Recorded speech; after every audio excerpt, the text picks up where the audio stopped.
So all the fights were canceled. People were messed up. America, a little freedom. People were still fighting. Fights were going. Promotions. So like, you know what? One day my coach called me because he came to PA to Math Factory. Took a couple of our like fighters, like our clique. We had a small clique. Yeah. And then they went. I stayed at home because I used to work as a plumber, the union plumber. So I did 5 years in Canada. In Canada, yeah. Okay. I used to do 5 years. I did 5-year apprenticeship. I'm still like, I left off work. I still have a pension and all this stuff, and I'm grateful for it. They always supported me for my fight, sponsored me like $5,000 each fight, which is like crazy. Dude, it was crazy.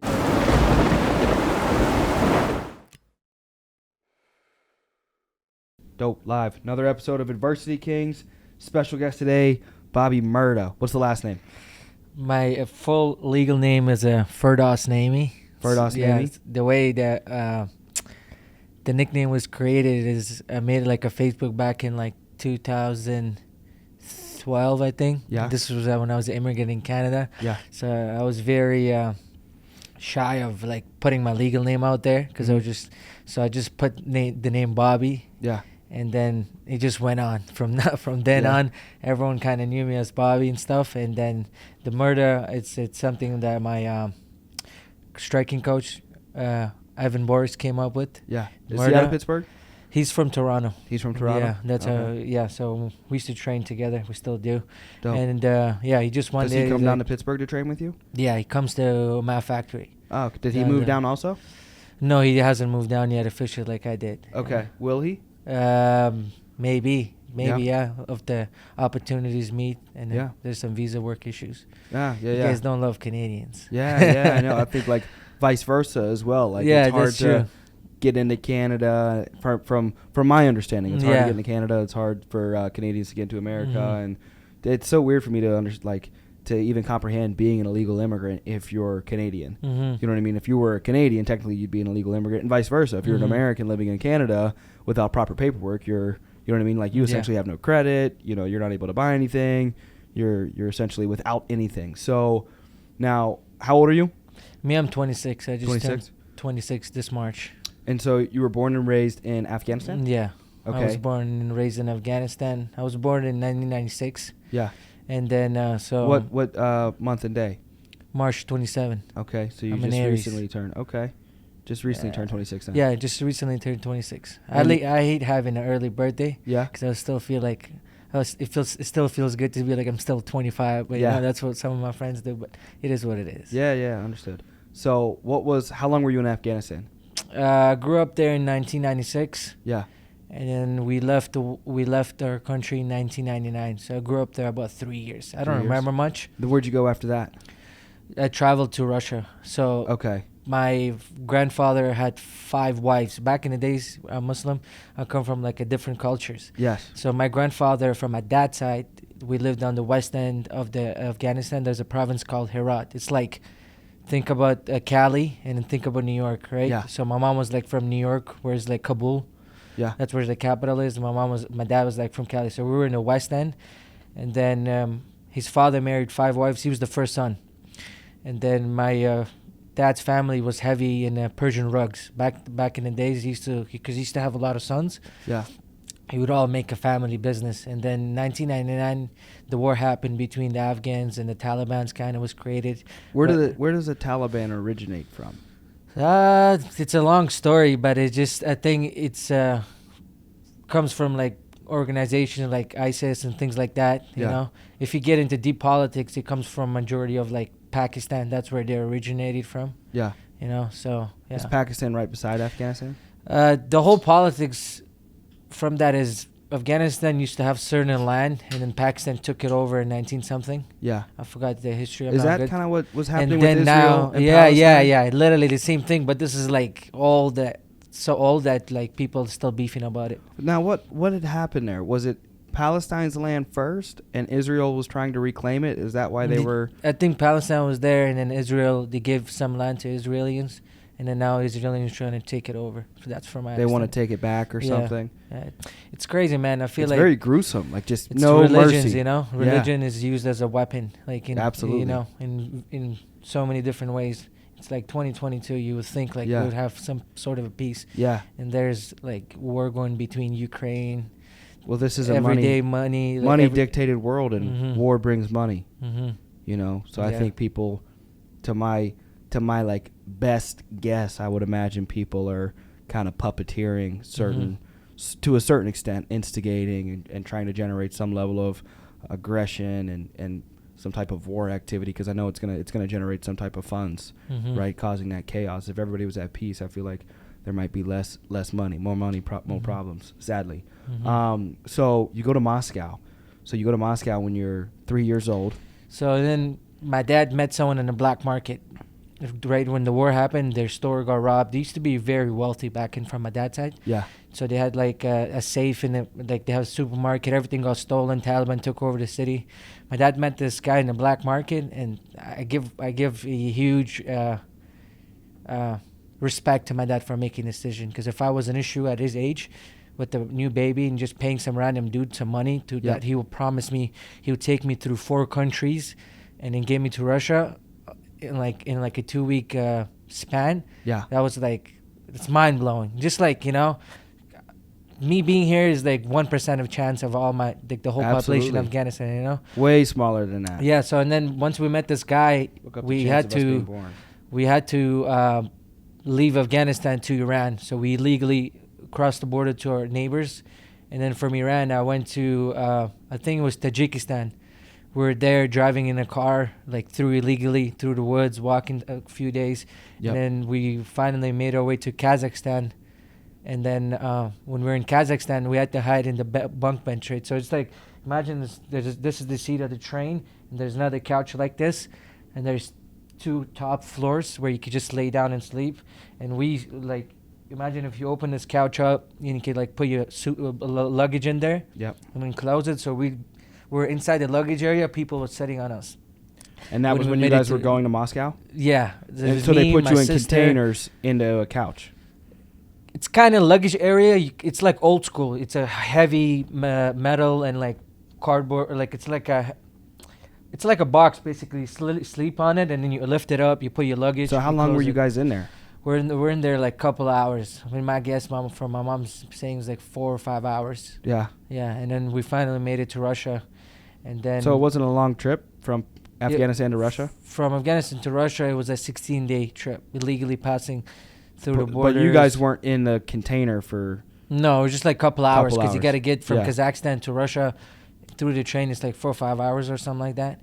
Yeah. And then so we had to just hide into it, because the only destination to get to Russia is through train services. You know, you can't really like cross the... Or fly. Yeah, it's hard because it's such a big continent. It's so tough. So you guys get to Russia, and then how long were you in Russia for? From 1999 till 2005 or 4, and then I went to another Soviet country that is like Russia, but it has its own government, and their own state is Belarus. Okay. I don't know. Where's that? It's like neighbors. It's like Eastern Europe. There's Russia, Belarus, and all the Latvia, Lithuania, How long were Poland. You in Belarus? For 5 years too. Now, did they have a different language than Russian? Yeah, they do. Did you have to learn Belarusian? I kind of didn't, because it's funny. So Russia, like Ukrainians, they all speak Russian, but they still have their own language. Yeah. Kazakhstan has their own language, but they still all speak Russian. Turkmenistan, Tajikistan, Uzbekistan, all these guys, although they have their own like culture and system, they're all taught in the school system. I don't know what it is that with Russia, that all the sister countries like around them, they all speak their language. So except Poland. Belarus speaks Russian now. Yeah, but they also have their own language. They were under USSR, but then they separated, but they still pay the dues to respect to speak Russian, you know, because people cross and travel around there. That makes sense. So what was growing up in Russia like? It was crazy. The environment in Russia is crazy. They all like try to be the best species in the world, from like living in there and like being around the Russian, from the school system, training in the gyms, to like how serious they take Olympics, to just like everything, you know, like them and China are like the two craziest countries that are very prideful. Like they're very, because it's like dictatorship run. Yeah. Right. So it's like there's a lot of like low class, middle class, but like they all strive to be like through hard work and like resilience. rich. Yeah. That, and then life conditions were tough because we were immigrants. And then they were like brown a little bit, so they used to call us like niggers and stuff. Yeah. It was bad, dude. Like I had a lot of threats, and like people still don't believe me as much, but they're like skinheads. I don't know if you know what those like punk skinheads, like different tribes of those. So like if they ever see us lacking on the street, like as kids or grown people, they would just start beating you up, attack you. Yeah. You know what I mean? Yeah. So it was like it was tough in the school too. It's like the reason why I kind of got into martial arts, it was like self-defense in a way, because I was a little chubby, insecure kid, you know, going through like crazy stuff. And like it's so hard because we went from Afghanistan to Russia to Belarus. We like everywhere we would go, we'd try to settle. We'd think life started and we had to reset and then go back. You know what I mean? So it was tough. The biggest thing I take away from the gym, I think this would make sense because I've never seen it like that in North America. When I started training Muay Thai in Belarus. Yeah. Is that when it started? Yeah. Was Belarus? 2007 was my first competition, my first fight I won. The teacher would make us do splits before the class. Yeah. So there are like 100 students, 50, 60% of them are pro. Like these are like professionals, get title fights, fight in Thailand. They got their like name, and there are other high level amateurs. Yeah. For the teacher, it didn't really matter. You come, you do your splits. He would have a flip flop. If one size of a flip flop goes in, he would smack you in front of everyone. Like he would lay down, belly down. You would just smack the shit out of you, like on your butt cheeks, 5 times if the slip goes in, and. Where's the flip flop going? So it's like you do a split. Yeah. Like standing, and then you're supposed to like lay flat, like not touch. Like there should be no space in between the ground and then you split. And your stomach or like your nuts? No, underneath your legs. Like right in between your nuts. Yeah, There's so it's no like, space there. No, like right? Russians are very big in gymnastics, believe it. Yeah. Before you want to start hockey. So are you still that flexible? Can you still do a split? No. But I used to get my ass beat too. And then what was amazing is like they were so disciplined and hardworking, crazy mentality that the pros would do the same classes as the amateurs. You know, like there's like they always all back were to the basics. Mm-hmm. Yeah. Yeah. And so, what was your least favorite part about Russia? Like the racism, the fighting, or what was your least favorite part about being there? I think the least part about being there just like the racism and all the trauma I faced a lot as a kid, you know, growing up, facing adversity, going through a lot of problems. What do you think was the hardest adversity you had to face in your entire life? There? In your entire life? Your whole life? I think being the oldest in the family and taking care of my family. A lot of pressure. It took a lot of away from me, self-learning, like work. It took a lot of time from me so I could like go do me. Then I had to like be a servant to my family. But I never regretted doing that because like loyalty runs deep for me. Yes. You know, and just how it is like this in your organization, I've seen, man. It's loyalty runs deep for me. So, but what I figured is that you can't like teach someone how to walk. You have to let them go eventually. Yes. They'll keep falling, and they'll start walking, right? Yes. But if you're there always with them, teaching them how to walk, they're going to be dependent on you. Absolutely. That's one thing my old man always say when I used to face adversity or like hardship, or used to give me some stuff to do, you know, fail. He'd be like, listen, like, you got to be dependable. You know, it's like, what if I died tomorrow? Yes. Can you feed the family? Can you like take care of your mom? And what did he do? And you told me for work, he would work out of like a shipping yard. Yeah, it was like a bazaar. So the bazaar in Russian was called Cherkizovsky. Yeah. It sounds weird. It's like Cherkizovsky. And what this bazaar was, it was like, it's like, I don't know, because I've never been to America, like places a lot, but I would say like the size of downtown, maybe bigger. It's just like an empty land. And what it was, and now they turned that whole empty land after into a more multi-sports complex. They have hockey arenas, soccer fields, everything. But before that, they would have like containers. Like when I mean containers, they're just like you know those shipping containers. Absolutely. So they were just stacked.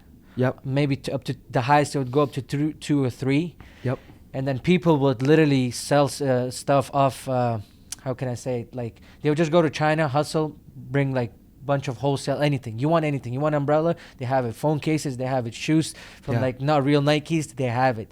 You know, it was just like from middle class and low class. You could get everything. Yeah. And I used to go down there and hustle with my dad. My dad started off like with nothing. He didn't have a container.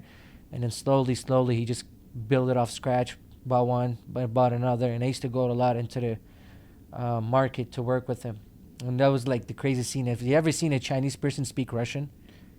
No, I don't think. You've ever seen like no, but at the gym that I go to, the 10th Planet, the Russian, like the people there that do speak Russian look more Asian. Yeah. But I think it's I think that maybe they have Mongolian or something. We have that too. If you ever go to Afghanistan or ever see like an Afghan, we have like some. They call it Hazara. Yeah, that's the ethnicity of like Asian-looking Afghans. Hazara. Yeah. Right now they're actually under big threat in back home. Like Taliban's are going after them ethnicity because they believe that they're not part of Afghanistan. It's just politics. Yeah. But we have some Afghans that you look at like, this guy's not Afghan, or you know what I mean, and he ends up being one. Yeah, that makes sense. So I guess how many hours was your dad working in the bazaar? Oh, it was just 7 days a week. Like all day? There was no time off. Yeah, no time off. Man would wake up around 5 a.m. He didn't have a car, so he would like take the transit and bus for an hour. Yeah. And then from there he would work there till like 6.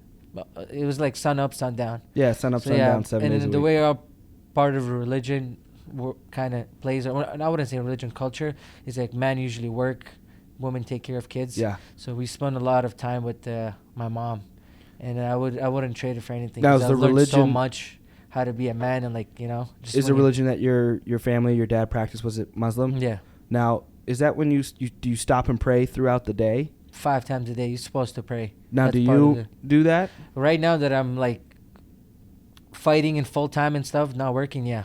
Yes.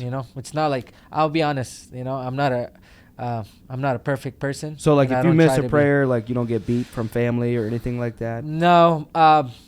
Growing up for us, a lot of times it was in the Western countries, so there was no place to go to mosque. Yeah. You know what I mean? Yeah. There was no. There's a lot around here. I've seen people. Yeah. I've seen that a lot in Canada. In Russia, it would be scared. People kind of do it low key back in like 1990, 2000s, because they're just like, I don't know, they were afraid people would like come and terrorize it. But when I came to Canada, and I was just like, holy snap, like. You know what I mean? The culture shifted. In Canada, people wear like religious clothes. Dude, if you wear that in Russia, you would get shot in the head. Do you remember between 2001, 2003? I remember some stuff. Did anybody ever say anything wild to you? I had a comedian on, and he was Muslim, and he remembered like a lot of racism, like pretty much is immediately after 9/11. Like just people like calling him a terrorist. Yeah, I think one of the things that happened in my class, me and this kid got into a fight. Yeah. And then everyone kind of knew in the class I was a fighter. And so this was in Belarus? In Belarus. I was in school. I was in grade 4. And then I fought with this kid. And then everything was cool, Like we brushed it off. Kid took his loss. I was just like, okay, whatever. And the next day, my teacher's like, randomly, like one of our subjects, like, step out of the room. Yeah. So when I stepped out of the room, and then the teacher was, I'm like, first of all, why are you telling me to step out of the room when you're not like taking me to coming with me? She's like, just step out of the room, I'll be there. So as soon as I step out of the room, I see this kid's dad with a dog. Yeah. And he's like, listen, like, he swear at my mom. He's like, listen, you nigger. Yeah. He's like, next time you touch my son, he's like, I'm going to make sure this dog leaves you boneless. And I was like, I was young. I was like 11, 12, and I'm like, holy snap, right? Yeah. And the whole idea of not snitching to your parents and, like not saying anything and just like take it to the chin or whatever. I was just like all afraid because like I don't know how my parents would react. Yeah. And how that might have caused something with like police. I don't know. I was very afraid as a kid. And then there's another time me and my cousin were around, and then there were skinheads seen him. We were just walking around. He was wearing like a opposition shirt. Yeah. Skinhead seen him with the shirt, and like they couldn't beat him up because he's a little kid. So they just stripped him off and tell him to run home. Wow, dude, it was some crazy stuff. Like there was a holidays when like skinheads just created, or I forgot what day was it. They would all just get out in the city, and everybody would. It was like that movie. What was it called? Purge or whatever. Yeah, dude, it was like that. That's nuts. I'm not kidding. Yeah. I'm not joking. It was not like a national holiday, but everybody knew that this day. Yeah. I don't know what day was. Don't go outside. Don't go outside. Yeah. My dad would not go. Like that was the only day my dad probably would take off work. So, why did you guys leave Russia? We're being denied to be citizens. Okay. We're being denied to be citizens after. Is that the same reason you left Belarus? And then we went to Belarus, and we were in Belarus for 5 years, and we still got denied. Yeah. And then from there, my old man found one of his buddy that worked for UNICEF, and then he basically helped us to get into sign up for a sponsorship program to come to Canada. Okay. And then and then how's that work? That was sick. It was probably the best thing that ever happened that I came to this country, and I'm very grateful for it. And I'm grateful for two things: the freedom that it provides, country like North America, the freedom that it provides, and the opportunities. Yeah. Opportunities that this country provides is like people out here after like living in Russia, living in Afghanistan a little bit, living in Belarus, like and going through a lot of adversity. People down in North America don't have real life fucking problems. Yeah, I know. Like, you know what I'm saying? Like, the worst comes to worst. If I don't want to work, I'll probably get like you guys have like government assistance. Yeah, welfare. Whatever, like 500, 300. Dude, yeah, we got. You can still make a good stamps. living off it. Yep. I'll be smart. I'll like be a little street smart. Get that money, buy a gym membership, go shower at a gym membership, and still be a hobo. What like here, government helps you. In other countries, you don't have freedom. You have no choice. You think if I was still in Afghanistan, I could probably chase my dream to be a professional MMA fighter? No, bro. My dad would be like, "Yo, we got a family to feed. Yeah, you go to work. There's no days off." Like, do the women always have to wear? Yeah, what like is it? They call it hijab. A hijab. Yeah. Okay. Yeah. So, it was just like it's part of the the religion, woman's holy, like just covering up. Not like I don't believe into some. It all depends how extreme you are to your religion. Yep. And can a Muslim woman marry outside of her religion? It depends. I mean, it all depends on the culture and the family. Would she get excommunicated from the family? Yeah. Like you're cut off from the family. They don't kill her though. No, right? they just cut off. Divorce is bad to look up onto. When we came down here, we heard like, oh yeah, divorce. Like when he divorced in our country or like in the culture, it's a very different look on. It's like damn, like it's pretty bad upon look on. Like on the man. Is and it the woman. still multiple wives? Yeah, it's very old school though. Yeah. This is old. This is like 1960s maybe we're talking, or maybe we like, you know what I mean? That was like when it was booming. Now it's like some do, some don't. Only maybe like the villagers kind of do it. Yeah. You know what I'm saying? Yep.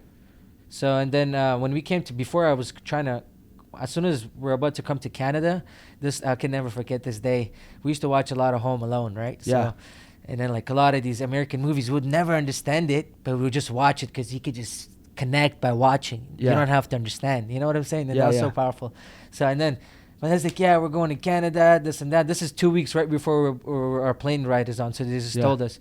And then I'm like, and I just sat down and I thought about like this American dream home, like, how you all Americans have, like before when we watch a lot of American movies, kids would get dropped off in a white yellow school bus right in front of their house. They would get out, they would have good breakfast and like friends playing games and like the best toys. So we thought we getting the same thing. Yeah. So we thought like, yo, like we're gonna go there, they're gonna buy us a house every day. Yellow school bus is gonna come pick us up. Mm-hmm. Dad's gonna get a job. We're gonna have a car and like this and that. And then I had like crazy high, stupid expectation. Like we're going to Canada, our life is being changed. Mm-hmm. And my first thing I came to, first place we ended up staying, it was just one of these project houses. Yeah. I walk inside the elevator, I see piss all over the elevator. And right away I'm like, what the hell is this? Is this some GTA Grand Theft Auto game? Like, what are we doing? We came here for a better future. So it's different, when you live in those like when you live on the other side of the world, where you think of another country, and people down here what they think about another country when you haven't been there or lived, So it was like so weird, but it was just always cracks me up. So how was the first year in Canada? Like, did you guys stay with another family? It was tough. So we're supposed to go to another city, but then called Regina's like the country. But then my dad had a friend there that met us in Toronto and says, no, I want to stay here. So then there were some documentation issues. So we had to sleep in my dad's friend's house for like a month until our documentation. We had to they had to bring our information back to Toronto. And we stayed in this Jane and Finch area.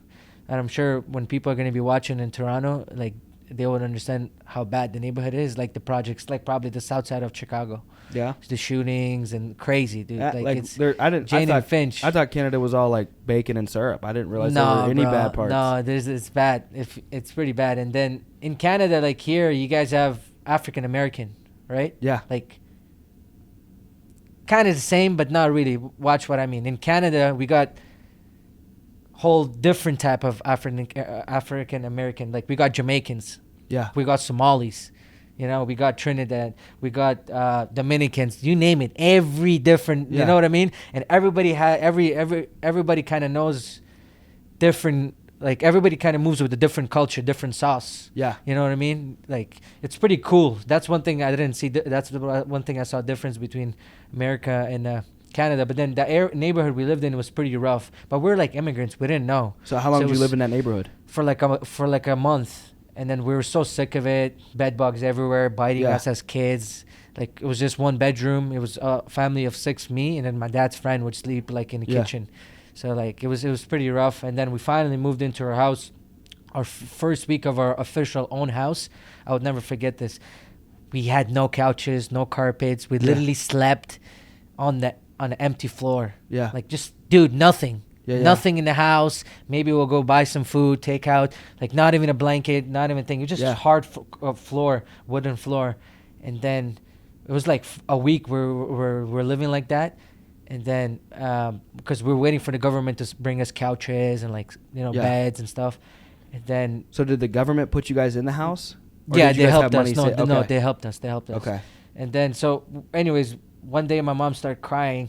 One of those days when we had, like, we're sleeping on the floor, and she's like, oh my God, like, I hate this life and this and that. And I looked at her. I think I was 14. I looked at her. I said, it's okay, Mom. Doesn't matter if we don't have anything. As long as, like, I'm just happy as long as we have our own home. Yeah. I don't mind sleeping anywhere as long as we have our, because I was so tired of running to every country, try to settle, learn a system, learn a language. Oh shit, we're moving on. You know what I mean? Yeah. So finally, when we came to Canada, we're like this is it. Like, we ain't gonna be bouncing a lot. And after that, we slowly kind of, like, just started from the bottom and then came up. Lived in a neighborhood called Flemington Park. It's another rough neighborhood, projects. Yep. A lot of my friends, and I grew up there. I seen a lot of friends pass away, like, in the gang and all the different stuff. I remember one time trying to run, my first year of living there, try to run outside. And then everywhere in the neighborhood, it's the yellow tape blocked. You can't run, like, you can't walk, you can go for a run. So I had to go back home and do some push-ups or whatever. Yeah. It was, like, crazy. And then I grew up there. My parents still live kind of there. The reason why people still live there, because that's, like, the central of immigration. A lot of immigrants got dumped in that area, and it's very multicultural. There's a lot of mosques. There's a lot of communities. There's just people kind of stick together. No one wants to get out and go involved. And so I just grew up there in Canada, went to school. I started with no English. They put me in grade 8 middle school. Now I'm going to class. It's like, dude, I don't understand what my teacher's saying. All I know is math, 1 + 1. This is grade 8. Like, they teaching us science. I'm just sitting there like, dude, I'm out of it. Anyways, right after my grade 8 year, I went straight to high school. And then I was scared because there's, like, everybody's, like, was so intimidated, Yeah. Because in Russia, you graduate from one school from, like, grade 1 to grade 12. Yeah. Right. So me going to high school, different high school, and I grew up there, and then it was tough my first couple of years. But thank God in my neighborhood there were a lot of Afghans, a lot of African immigrants, people from Pakistan, India, Sri Lanka, Somalia, Ethiopians. Like, it was just a crazy multicultural school. Yeah. So I lived in the neighborhood, and then I just made friends, and then just kind of grew up in the high school, started playing sports. But then I started my first fight 2007 in Belarus. So when I came to Canada, I was looking for a gym to train. Yeah. I was looking for a gym to train, and then finally we found this a gentleman named by Zubair Khan, one of my great mentors. And we just started training there, and then I used to go to his gym. He just started his gym really new. He had, like, hard carpet. It was so hard to train, bro. Like, skip on a hard carpet. So did you, with all your training that you did in Russia, did you find yourself a lot better than the kids in when I Canada? came here? Yeah. Because I was just around, like, demons. Yeah. Dude, like, Russians are different. Like, to this day they still do old school stuff, but they do it like they love it. Yeah. Do you know what I'm saying? Yeah. Like, we're doing some neck bridges stuff where, like, it was just crazy. It was just, like, super simple fundamentals, but, like, just guys would, like, they just, I don't know what it was. People didn't have a lot in Russia, like, where I grew up, but with what they had, they made something out of it. They never complained. Yeah. You know what I'm saying? Yeah, that makes sense. Whereas here, we have everything. We have all the resources. Yeah. But we still complain that, like, oh, life is hard. Like, Yeah. You know what I'm saying? Yeah. There are people just, they know they don't have money. Their parents can't send them. So they just go fight. And then just, you know what I mean? And then they just fight and make a career out of it and do it 100%. So, and then once I graduated high school, I played a lot of football sports, rugby. Yeah, I was going to ask if you played any other sports. I played football, rugby. I was on both the high school teams, and then volleyball a little bit, but I was like a sub. I wasn't really like good at it. I was just as athletic. And then after playing a lot of sports team, I was like, shit, I hate losing. Yeah. Because our team wasn't that good. Yeah. So I'm like, you know what? If I want to lose, I want to take the blame. Yeah. But I was still doing kickboxing. So and then after I graduated high school, I just kept fighting, and then kept fighting slowly. I won a title at 139.7. I was like the best in our province in state. Yeah. And then when I won that title, and then I was one of the best in my weight classes in Canada back in the days. But then just because I didn't have a passport to come to US, because US had more organizations, more tournaments, more competitors. Everybody would go to states to fight, and then I couldn't. I couldn't get a passport, so that I lost love for the sport for like 2 years. I quit. When did you fight in the same arena as Israel? That was 2018. Still highlight on my day. I talk about it, and I lost that night. So where was that?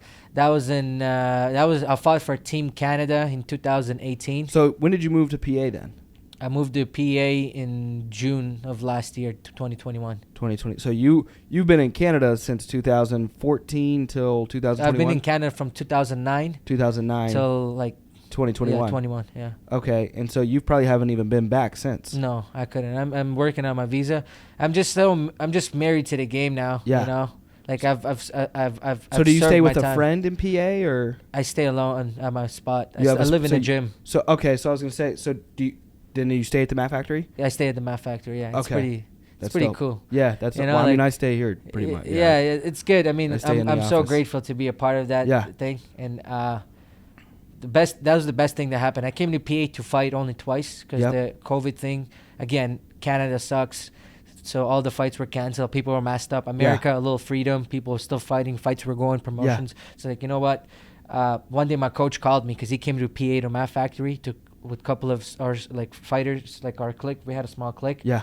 And then they went. I stayed at home because I used to work as a plumber, the union plumber. So I did 5 years in Canada. In Canada, yeah. Okay. I used to do 5 years. I did 5-year apprenticeship. I'm still like, I left off work. I still have a pension and all this stuff, and I'm grateful for it. They always supported me for my fight, sponsored me like $5,000 each fight, which is like crazy, dude. It was crazy. And it's the plumbers union. Yeah. They're like all nationwide, even in America, if I'd like to work. But anyways, I was just working, and he called me one day from work, and he just gave it to me. He just straight up gave it to me. He's like, listen, kid, like, you think you got time? You're like 25 at that time. I was, or 25. It's like, you think you got time, but like, you don't, like, think this thing's gonna slip away. You're so talented. Stop wasting your time. I'm here. Let's come. Let's get a couple of fights. Let's just get this ball rolling. Nothing's going at home. And after that, I came home. That was after training. And I came home, and I told my mom, yo, I'm going to Pittsburgh. Literally day of. What made you come to Pittsburgh? My coach, Evan Boris. But I didn't mention this. I visited PA Mat Factory once in 2019. I just came to down because my Evan coach used to coach Dominic Mazzotta, one of like really good bantamweights, like a Pittsburgh legend down in and he trained MMA. at Mat Factory. He did Mat Factory, but then he met my coach in Florida, Sanford MMA, where Usman Kamaru, Mike Chandler, and them train. Okay. So Dominic used to train there, and my coach used to be one of the assistants. So do you still train striking right now? Yeah. So how do you do that if Evan's in Canada? Fundamentals, dude. You got to stick to basics. So he just had you rep the basics? Yeah, and I just then do you send a video or? Yeah, he gives me homework. I do it, send him videos, and I also I found another coach down here. His name is Phil Amaris. Yeah. I work from with Matt him. Factory? No, he's from TKD Amaris. He's one of my best buddies down here. So me and him kind of like. Is he in Pittsburgh? He's in Pittsburgh, yeah. Okay. Now, where do you get work in with him? Does he come to the Matt Factory? My factory is like 5 minutes away from his gym. So we just go to his gym twice a week and he gets some work in and he corners me to my fights. He's pretty well experienced in the kickboxing area. So have you taken your pro card yet? I'm going to hopefully this by end of the summer. But what I'm doing right now is I have about 40 kickboxing fights. Mm-hmm. But then I could turn pro. I feel like, and hear me this, I got to respect the game. You know, it's like, imagine if I come to your job, like I get licensed, right? Yeah. And then I just like don't respect the game, don't know if like how to read scripts properly, how to close like leads or this, that. So it's like there's so much of like you got to respect every little single thing. Yeah, like, you know, I feel like with MMA, that's what it is. And people in Russia, that's my perspective because I live there and like seeing pro levels here. People down here compete a little bit of amateur. Like they go 4-0, whatever, and then boom, they fight locally, get a belt, you know, and then they get a belt, and then they get happy, and then they turn pro without like so much experience. Turning here pro in MMA or any other sport is normal. Back in Russia, you had to earn that thing. In Russia, amateur fighters in any organization, they don't get belts, never. Psychologically, that always messes up with their fighters. They would always award them with medals. Why do you think Olympics doesn't give you belts? People down here you know what I mean? It's a medal. Yeah. You know what I mean? And then when I came down here and what I saw in there, it's like people don't respect the game much. Like there's a lot of greats like Vasily Lomachenko, one of the greatest boxers, arguably like top 5 maybe in my top 5. But he had 361 amateur fights and one loss. And that one loss that he lost, he went and beat the guy 4 or 3 times. Again, him and there's a lot of other elites like Mike Tyson, or not even that. Just talking about like maybe some other. Israel Adesanya has about 40 kickboxing fights. He respected the game. He didn't fought the big dogs right, like, you know what I mean. Right at the beginning, he respected the game and turned pro, and then slowly made up his way. So that's one thing I don't feel like people think it's easy. People think it's so easy. You want to go pro in MMA, though? Yeah. So how many MMA amateur fights do you have? I have about 3-0 right now. I had 2 fights fall apart, which sucked because I had to like pay for my nutritionist and pay for my like medical since I'm from Canada. You know, it costed me like about $500-600 for each fight, and then thank God I'm so grateful that I have people believing in me, sponsors and like mentors and people. So I kind of got those costs covered without getting hurt, but still, like, you know, you're losing money. You lose time. Yeah, time and money. Yeah, so absolutely. I actually signed this summer, a deal with First Round Management, and I feel like that's like the biggest thing. First Round Management was huge. They're like a management company that manages NFL players. Yeah. College athletes, football, I believe, and then majority in the UFC and MMA and Bellator. And then Jorge Masvidal, guys like Cody Law, and like. Who's your favorite UFC fighter currently? I'd say Adesanya, because you know it's. What about all time also? All time? Yeah. I have 3 guys. I have Anderson Silva. I love Anderson Silva. Israel Adesanya has to be one of them. Yeah. And then I would say John Jones. Oh, do you know what's funny? I never knew John Jones was like. I thought he was a striker the whole time. That's how good striking he had. I never knew he was a wrestler until like a couple of years down the road. I'm like, shit, that guy was a wrestler. Like, I got into UFC pretty much right around the same time. I was watching the fight at Buffalo Wild Wings when Anderson Silva broke his leg. He got that leg check from Chris Weidman. That was sad. Devastating. I was crying at home. Ronda Rousey. That's when she was on fire. Yeah. She armbarred somebody that night, I'm pretty sure. Mm-hmm. She's on fire. There's a guy that teaches Ronda Rousey grappling, jiu-jitsu, and all the other stuff. His name is Joe Flo. Yeah. You got to check it out if you're in jiu-jitsu. This dude is sad. Where's he out of? Cali. He gets... I feel like he's the main reason why Ronda's success was just crazy. Because all those throws, arm bars, he was the guy that was teaching. Yeah, she would set everything up into like an arm bar. Olympic level judo black belt. Yeah. He's on Olympic She team. was a judo black belt, remember? And then, she was. And then this Joe Flo is a judo black belt. I like judo side control. kind of like the scarf side control. Where I love the throws sometimes in the cage. Yeah. You know, like with the underhook. Yeah, because especially because when you're up on the cage, you're trying to hip in so they don't like throw. You know what I mean? Like get up in. That's the main reason why I wanted to learn MMA and I moved down to PA.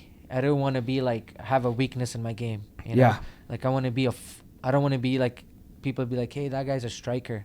So it's like I'm targeted. It's like, oh, chase his legs, take him down, right? I want to be like a full-on martial artist. Yeah. You know, if sometimes you're not gonna have fights go your way. You know, some guy is gonna take you deep waters with him and then see if you could swim. So it's like a lot of these guys gonna test right away. Exactly. So it's a lot of guys that are gonna test out my wrestling.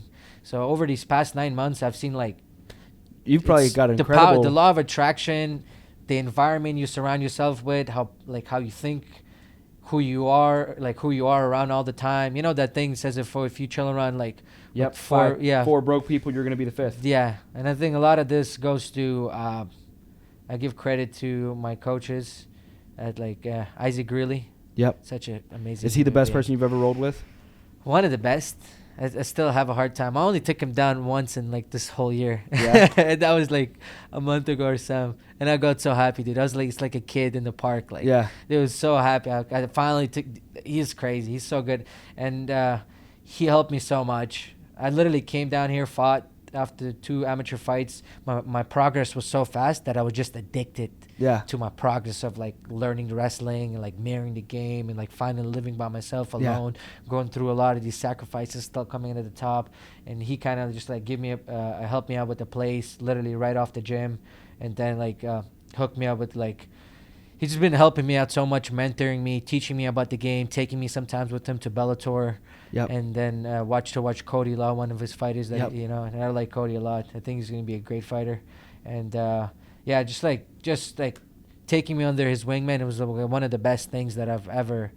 What's your game experience? You know, because growing up, I didn't have like I had father, but it was hard because we didn't connect. Yeah. He was just there to feed us. Yes. So having a father figure like him, man, it's such a blessing. It's like absolutely. Simon for you. Yes. You know, I can see that connection with you guys. Now, what's your game like in jiu-jitsu? Like, what do you like to do?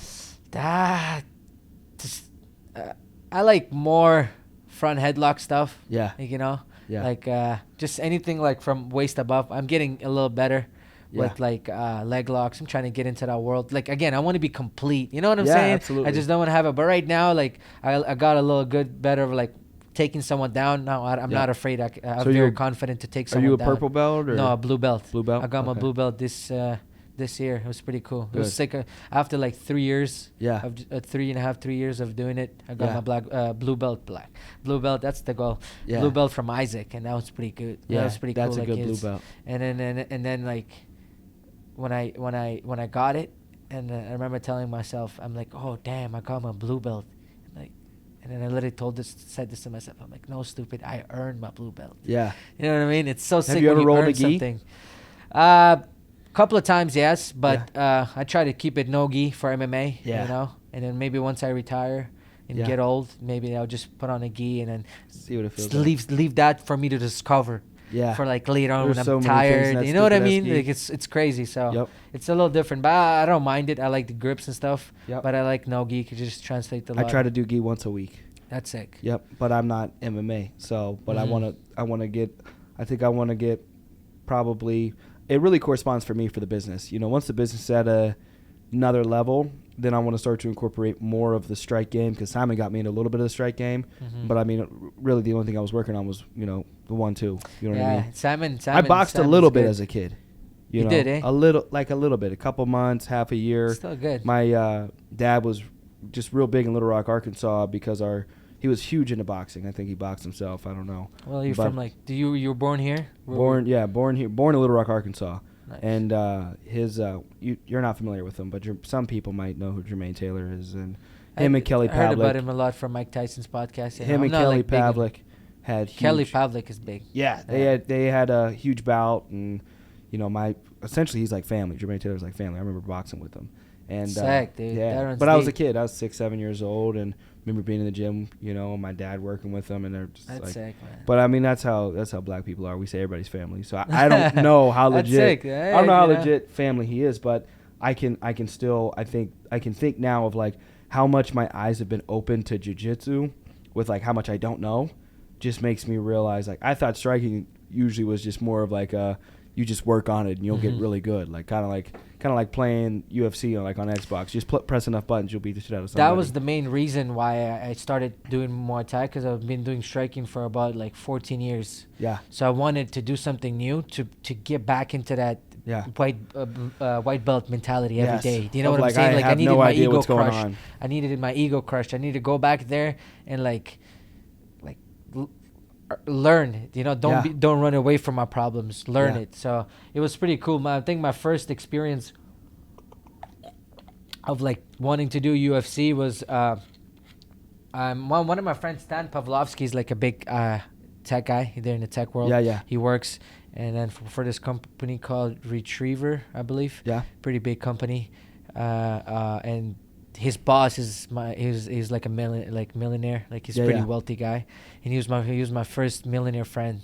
That I got introduced to. Yeah. And then Stan kind of introduced me to him, and we became very good friends. And then we started watching every UFC fight in his house. Yeah. He used to have a condo up at Four Seasons residency, dude, in Toronto, like in an expensive area. So when I would always go to his house, dude, I would get goosebumps. Like, yes. And back then, he used to always he gave me the vision. Dude. He gave me the vision. So one day, Stan calls me.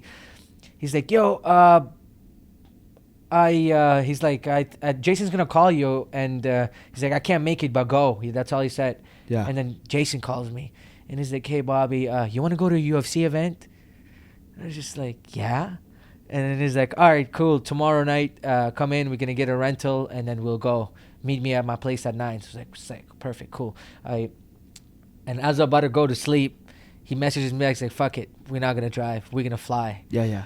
So and then I was like, oh, okay, perfect, right. And the whole time I'm just still like excited, but like so like, how, like why is this guy like taking me? You know what I mean? Like it's crazy. This guy could have so much different rich friends, like you know what I mean?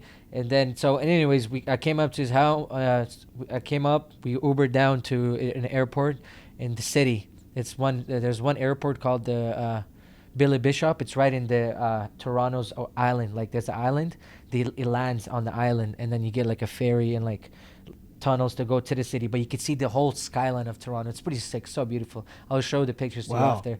And then we went there, private jet to Ottawa, and this place was like another city.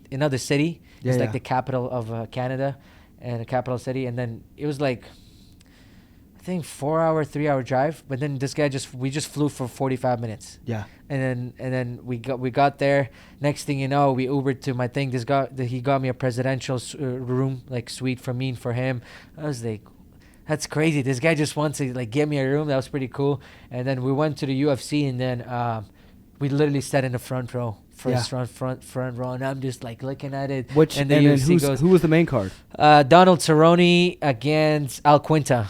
Wow, that was the card, and then the co-main event. Cerrone's got a good kick game, dude. It was sick. What's his kick? He's like a good Muay Thai. Body, right? He's like a good Muay Thai. He has good Muay Thai. He can throw good head kicks. He's got a lot of he has the good combination from hands to feet. Yeah, he trains with one of good American kickboxers. His name is Joe Schilling. Okay, that sounds very familiar. Joe Schilling. He's from Los Angeles. He's like a very good kickboxer. Yeah, and then. Once I went there, UFC, we just sat down, and I'm like looking at it, and then like I see not from a TV aspect how great and this and that. I just sit as a spectator, and it's not run like TV. It's not just like boom, boom, boom, like they're on it. There's breaks, and you can see like how the production's running, and like the screen comes, like whatever, fighters walk out, and I looked at it, I said, dude, like, this is nothing special. Those guys in the cage, if you cut them up there, you're gonna bleed red. Yeah. It's nothing blue. Like, if they could do it, I could do it too. When I seen some of UFC guys striking, not to say I'm so good at it, but I seen it and I said, damn, like, I think I'm a little better striker, but if only I could learn this wrestling game, I'll be dominant. Like, I could hang in there. And I got the inspiration from Adesanya as he was fighting and coming up. He's so precise. So good, man. So who do you think's more precise, him or John Jones? Technically, I think more Adesanya. What if you compare from the same age, though? Jones got a little bit of seasoning on him now. I think Jones was better at finishing. Yeah. You know? Yeah. He might have not looked super technically. He still got the job done. Made it not maybe a spinning elbow, not like precisely looking better. Yeah. Spinning, but he got the finishes. I feel like Adesanya is just more like a sick chest point fighter. Yes. Maybe recently he just started knocking guys out. He finished Paulo Costa. Yeah, that was good. Now, it was like one of those kind of like. Do you think he was actually drunk, or you think he really caught him? It's just excuses, man. You know. Yeah. Maybe he did. Maybe he did not. I don't know how it goes, but then. When you lose, you just got to take it to your chin. Do you think he's on like performance enhancement, like Paulo Costa? Dude, I heard a lot of UFC podcasts from UFC fighters claiming that there's still people cheating the system. There absolutely has to be. And then there's some people, or you can from my understanding and studies of like medicinal explanations from like bad doctors. Here. It's bad in you can here. Biologically get steroids to match like your DNA, whatever the terminology crazy. Is. So then it's just like his levels are just naturally higher. It made me realize that there's levels to this doping game. Oh fuck yeah! When I watched the documentary Osiris about Russians doping in the Olympics. Oh yeah, you seen that? I didn't watch the documentary, but I mean watch it. Like anybody that's watched. There's a whistleblower. They caught the whistleblower, like the guy that runs the whole scene behind. They probably killed him. No, he ran away. He came to America. He got saved. They granted him a visa. Yeah. And then all the guys that work for him, they all got the shot and dead. Putin killed him. Well, I would imagine Rocky IV is probably hated in Russia. Mm-hmm. They probably you're probably not allowed to watch Rocky IV in Russia. Yeah, it's different too. Like it's they probably made their own. It's true Russians that live there. That are not westernized. That have jobs, get to travel or have traveled. Yeah. They don't like American much. It's like Russia versus America everywhere. Olympics, through everything. I talked to this Russian girl and she said like it's just a very proud country. Like not very proud.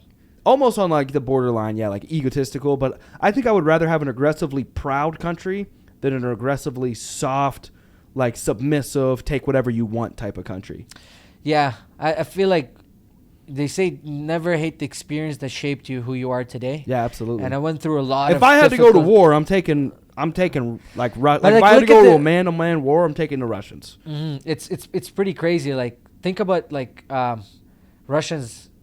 Like it's crazy. I feel like when I traveled since I lived in Russia and when I went to fight in China, I was there for like 10, 11 days. Yeah, that was pretty. It's like, dude, it's like similarity. Everybody, all the humans down there, they want the best pieces in the world. They just want to be the best. Like it's us American against top the team? world. And no, I mean like Russia in general. Yeah, like how it's like they're very like driven people. Their culture. When I was in school in grade 1, we had 8 subjects in one day. In grade 1, 2, 3, 4. And then it was weird subject. One subject, it was just drawing arts. Next subject was memorizing poems. You know what I mean? And it was math. And then it was history. It was all about Russian war and how they beat and they defeated everyone and they came on top and so many other things. And I studied Joseph Stalin. Oh, yeah. Growing up, I had to do a research report on Joseph Stalin and Adolf Hitler. And I believe Stalin had killed more people than Adolf Hitler. I don't know where I'd like to verify with the podcast guy, but I'm pretty sure Joseph Stalin killed more people than Adolf Hitler. And very similar strategies. You're right a little bit about that because there was no time in Russia. People couldn't cover that a lot. Yeah. You know what I mean? You would get assassinated if there was no that time. And they're so loyal to their country that they don't care. Loyalty runs deep. Like you see Khabib in them. You know what I mean? Now, is he technically Russian or it's Dagestan? Dagestan. Is that like a sister country? They were a sister country, but they're now part of Russia now. Now, does he love Russia? They have their own language, but they speak Russian. Does he love Russia then? He's part of Russia, yeah. So, I never really seen him proclaim. Well, he always reps Dagestan. It's usually his religion. Dagestan, his religion, and that Muslim, mountain he grew up on. Yeah, that's Dagestan, his area where he grew up. Just imagine growing up in a village. It's crazy, on a mountain, and everybody just rides bears. You know what I mean? You don't have cars. Your transportation is just a bear. It's like, hey, let me go over and wrestle your bear. It's crazy, man. It's people have it way harder than, you know. Like every day. Imagine going there for training camp. Just going there for like 6 week training camp. Habib has his own school in Dagestan where he lives. He built like a multi. You know who's coming up? Is it his brother Islam Makhachev? Makhachev. Is that his brother, cousin?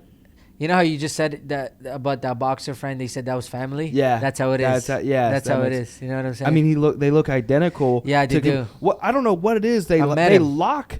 They'll get on Top Game and they'll lock. They do like a triangle. Yeah, body right like above. A leg triangle. Yeah, right Habib above the big knees. On that. And I don't know. Like it's almost like these people. I'm like, they're gonna do like there's got to be something where you can get out of that. Like, we know what they're going to do. They're going to do that fucking that leg triangle right above the knees, just ground and pound on you until you give up your back, and then you're going to get rear naked choked. It's pretty crazy. Do you watch the interview where Peep is like talking about Charles Xavier and Islam? He's like, hey, we're going to fight Charles. We're going to sit on this guy like a horse, ride him like a horse. And that's that position he means, like the body, the leg triangle that he's like, we're going to ride him like a horse and then take the belt. And then it was just funny. Well, he gave up the belt because he missed weight. Yeah. That was a lot of shady stuff. A lot of shady shit. I feel like that's what I'm afraid of a lot. When I started signing with my management, finding out the pros and cons of the sport. Yep. From the management aspect of it, how nice and good they make it sound, but then you start going through the paperwork, the percentages, who gets what. Yeah, dude, it blew my mind. It's like, dude, I'm the one getting in the cage, sacrificing. There should be a fighters union. Yeah, people came up with it. Remember they came up with the fighters union with TJ Dillashaw was the face, I think. Jake Paul's made like, and then kind of broke up. But then it's hard, dude. It's hard. It's so hard. I feel there's like so much money. There's not a lot of unity in America with fighting and stuff like that. In Russia, maybe. I think sadly, and it's not sad, it's needed. But every fighter, it's a dog eat dog world, so they're all out for themselves. The best thing I've learned about pension benefits, like retirement plan, is once I joined the union, because you pay into that. Yeah. Do you know what I mean? So it's like, oh, pension, this and that. I'm like, what, I needed pension? I'll be good, you know. And then I'm working with a guy that's been in the union for like 40 years, done plumbing. He's like, kid, like, you need pension. Like, I kind of got a little educated. Yeah. And that made me realize everything in life happens for a reason. You got to take the good and then move away the bad. So that's one of the biggest things when I joined the union. I was like, damn, like, there's a little future, you know, even if it's like a little 9 to 5 or whatever, there's a little future into it. And when I was working as a plumber, so my day would start at 4:30 a.m. I would wake up. My lunches used to be prepped. Sometimes I used to prep him. Sometimes my mom would help me with like chicken, but rice and veggies, I would just chop them up, put them up. I would start at 4:30, get out of my house at 5:30, drive to work, 15 minutes to downtown. I was very close. And then I'll get to work, start hard labor, 6:30, maybe 6 a.m., depending on where the job site was. It's hard labor, bro. And then we would work like, I remember drilling up to concrete on the ceiling and like not having safety glasses and like that's the worst when you're doing type of construction. And dude, it made me realize a lot. And then from the construction, I would finish training. I would finish work at 3:30 in the middle of a traffic. It's like Chicago traffic. I would literally drive to Niagara Falls because that was Niagara Falls. I used to train at this gym called Niagara Top Team. And they used to be very heavy wrestling school. I used to do a lot of research before I would go training with someone. Stalk them up, listen, see how they are. I'm a very stats guy, numbers, what does he do? So I used to follow this guy. He opened his gym in Niagara Falls, Chris Burkett, my first wrestling coach, sick guy. And then I used to drive from 3:30 till to 5 o'clock to practice, but then the traffic would be so bad I will always be late to practice. You know how it is? Imagine it's like you're put in such a messed up situation yourself that you want it bad, but then your actions, your circumstances affect your actions, and your actions are not like show who you really are. Because I would show up and he'd always give me shit like, oh, you don't want this kid, and he was right. Then that his pressure kind of made me force and question myself what I want to do to. So anyways, I would leave 3:30, work in the rush hour traffic, just like gunning it, dude. Get to gym 5:30, train wrestling or sparring. MMA, finish by like 7:30, shower, leave at 8, get home at 10 p.m., literally eat dinner. Breakfast. Jesus Christ. Eat dinner, and then fall asleep by like 11:30, 12, and then repeat. And then eventually, I just like stopped myself. I'm like, and then I was just like, dude, this is like, I'm lying to myself. Like, I'm not doing what I love, you know? And then when I came to PA, I found that love. Once I found the addiction and the love, and I was happy with that even if I don't get paid, if I still train all day long and teach or whatever, I'm happy with life. You know what I mean? Before I made that decision to fight fully, I was at war with myself and at peace with the world. Yes. Now I am at peace with myself and at war with the world. That's why I love. You know what I'm saying? I love studying Bruce Lee, dude. So it was just like now it's like I'm so much at peace with myself. It's like so much belief, so much work, and like like very positive now, and like because I found myself. Like I found my identity. You know what I mean? Yep. Like growing I up. think I read a really good book, Sun Tzu, the Art of War. Yeah, it's pretty sick. And I think people don't realize and take into consideration that there's nothing wrong with being a dominating type of individual, as long as I think to really simplify it, I think you should be a warrior in a garden. It doesn't need any further explanation. I'd rather get caught with it than caught without it, and I'm a white belt in every aspect. I realize I'm a white belt in every aspect of fighting just because I'm in jiu-jitsu now, and I'm a white belt in jiu-jitsu, and it's because you might be this black belt street fighter in your town, but just realize there's 8 billion fucking people out there. Yeah. And just because you're the best in your town, like I'll choke everybody out in this office. Mm-hmm. But I go to 10th Planet, right down the road, 10 minutes. There's nobody there I can beat. The girls give me a hard time. That's how dog crushes your ego. Yeah, like if I'm gonna beat a girl at 10th Planet, I'm gonna have to use my man strength. Dude, you know what I mean? Bad. First time when I got into wrestling. Right? Yep. And then jiu-jitsu, like there would be some bad days because I used to train with pro fighters down at Niagara Top Team, and then I would get hurt with beat up with small gloves. I would wrestle, lose bad, get embarrassed. Some days I would go home crying like a grown-ass man. But I was 23-year-old, and I'm going in I the remember car, started crying. rolling with Simon. Sometimes even questioning myself, hey, is this what I want to do? Yep. Why am I torturing myself? Yep. You know? Simon introduced me to jiu-jitsu, and Sick, him. Man. He brought Dylan Weston once. Oh, that guy! And Dylan's my roommate. He lives upstairs, and I live downstairs. Yeah, so I'm rolling with Simon, and he brings Weston. We brought Rasta and all these guys, and I'm cool with I know Simon's gonna beat me, and I'm looking at Weston. I'm like, I gotta at least last with this guy, and he was just as good. Yeah, he was just as good, and I leave. I'm 18, 19 years old, and I leave there just so upset with myself. I'm like, man, I wrestled for a year, 2 years in Western PA. I got to be able to last with these guys. And I'm basically in tears. I'm basically crying. That's one thing I find about Western PA. It's like the little Dagestan of America. Oh my God! Do you know what I'm saying? Yeah, absolutely. In Canada, we don't have NCAA wrestling or this whole NCAA league. I could name 3 in just Canada from my area. That's sick, bro. Luke Pletcher, Mickey Philippi, Cameron Coy, Spencer Lee. All of them. Jeez. All within 45 minutes of my high school. Talk about him winning NCAA with no 2 torn ACLs. Oh, my God, 2 torn. Insane. It's insane. And now that I'm getting used to training a lot and seeing what the high level of wrestling is, it makes me appreciate this art more and respect it. You know what I mean? How's your nutritionist helping you? How long have you had My nutritionist is very great. I got into nutritionist game in 2019. So are they in Canada or are they No, here? I had one in Canada. Now that I moved here, I had to change it. You have one in Pittsburgh? Her name is Tracy, Yep. and then she works with Lombard Nutrition. And then in Pittsburgh? No, she lives in Cali, I believe, but she's remotely. Does she work with fighters? Yeah, a lot of fighters. So does it help? Has it helped you? Yeah, I feel like I'm a fighter. You know, Yeah. The way we trained, the way we're produced, is we're just Spartans. We just know how to fight. Yeah. You know what I'm saying? We just know how to fight.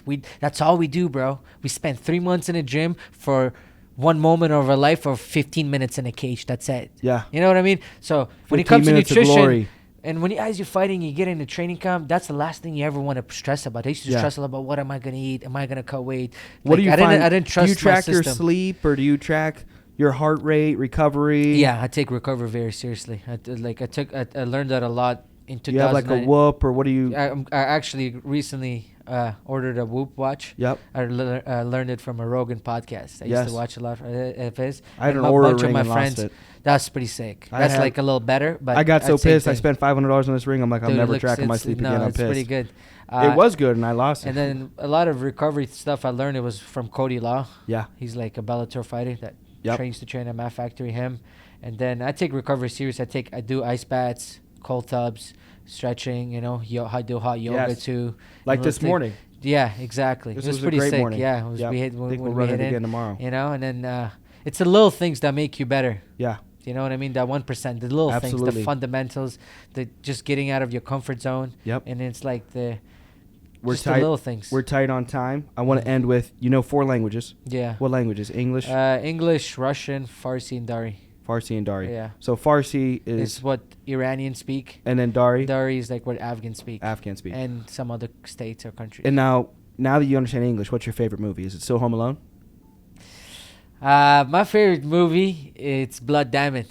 I love Blood Diamond. Dude, it made me tear up. Yeah, I love Blood Diamond. I'm so behind movies that I'm not a TV guy. I can send you a list of movies. It's so bad because you can't be a TV guy. I watched The Matrix last year after so many years. You know what I mean? Sometimes I've done never that. Watched Godfather. I heard about Sopranos. A lot of my friends are into watching Prison Break and things. What about favorite that. food? Favorite food? Favorite dish? Favorite restaurant? Favorite dish, I would say my culture food. I love this thing called Quave Palau. It's like the rice with shaved carrots. Shaved carrots, raisins, and shaved almonds in it, and with lamb or goat meat. I see sometimes I follow Dubai pages. They'll eat camel. Yeah, that looks fire. It's weird. Our religion, our culture is a lot of goat, lamb, cow. It's good. I love gyros. I know that's lamb. Yeah, I think it's pronounced euros. Something like that. And I hear they're not even in Greece or Greek, whatever the fuck, wherever it's at. Yeah, it's weird, man. Anything else you want to add before we head to dinner? I just want to thank you for having me here. Yeah. And just being around here for a little while. I learned a lot. Yeah. We learned a lot how from you run, how you run the gym, and how you run your office. Yeah. And how the standards of excellence you have with all your coworkers, what do you expect from them? How do you have to be here? You know what I mean? The hungry, everyone's a little hungry, and seeing you reminds me of that Wolf of Wall Street character. Let's go. You know what I mean? Thank you. Clean version of him, though. You got this office. This office is pretty crazy, and to look at your age, that you're a little younger than me, in the position you are, and how much people that you are in charge of that depend on you, your help. It blows my mind. It makes me really question. You know what's a good quote we'll end with? Is 100 people go to war, only one's a warrior. You know what I mean? You know it goes down from 100 people go to war, 80 shouldn't even be there. 15 of them are good, strong men, and then you've got 3 or 4 that are elite, but only one is a warrior. Only one's a killer. One of my favorite quotes is, a man without a purpose will always distract himself with pleasure. So anytime I get a little distracted or anything like that, I always live off by that quote. So it's pretty cool. I like quotes.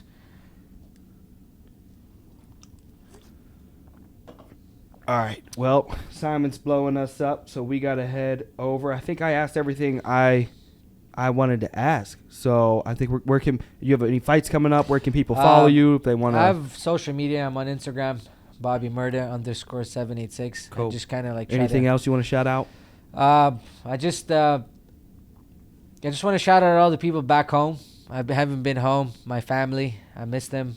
It's been hard down here without them, and I'm chasing the dream, not just for myself, for them. I want to shout out Isaac Greeley, Simon. Yes. And big mentors down here, and just all the people that support me, in PA. I came here with nothing, and a lot of people in the PA community, MMA community, kind of helped me out. A lot of coaches, and I'm just grateful to be a part of a product of my environment from that factory, and I'm just grateful to be here. And then, I just want to shout out to Isaac. Let's go. That's my dog. Let's go.